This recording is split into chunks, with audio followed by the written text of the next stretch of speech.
What got me started in horses was my mom. When I was 8 years old, I was wanting to ride horses, but I was too scared. And my mom was like, okay, well, we're going to put you in lessons so you learn how to ride rather than just holding on for dear life.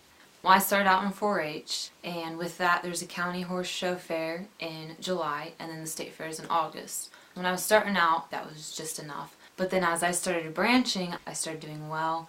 So it was about every weekend we were going to a different horse show. And I did that all the way up through high school. Then I went on an equestrian scholarship to Tiffin University in Ohio. Right now I compete at more of a local and national level.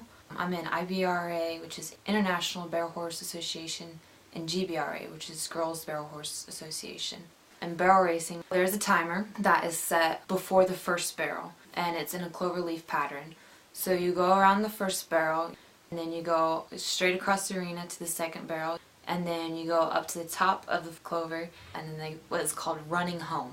You run as fast as you can through that timer, and then it stops automatically. And whoever has the fastest time wins the class for the day. I like those type of challenges where, it's just not given when someone walks in the arena like, oh, they're going to win the class. It's anybody's day. When I get to the top of that arena, I'm nervous. I have all this adrenaline running through me. I focus, what I have to do for that. On 4-H, I was going with my friends. Outside the arena, we were good friends. Inside the arena, it was like, I'm going to beat you today. Every possible way.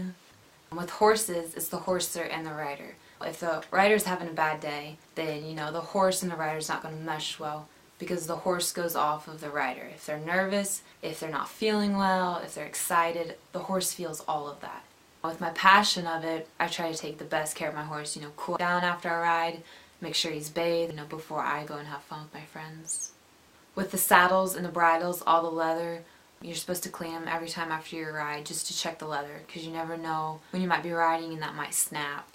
My connection with my horse Zip has gotten a lot better. We bought him when he was 4 months old, and I was still in my first 2 years of college. Last year we kind of butted heads. He kind of has a little bit of an attitude. We were still learning barrels, we were still learning each other, and now we are clicking very well. It's kind of hard telling my future in the horses because next spring I will graduate from Ball State. So, of course I'll be looking for my first job. But I definitely want to always stay in horses, either at that time if I don't have my own horses, when I've been in my career for a while, I'll be able to get my own horses.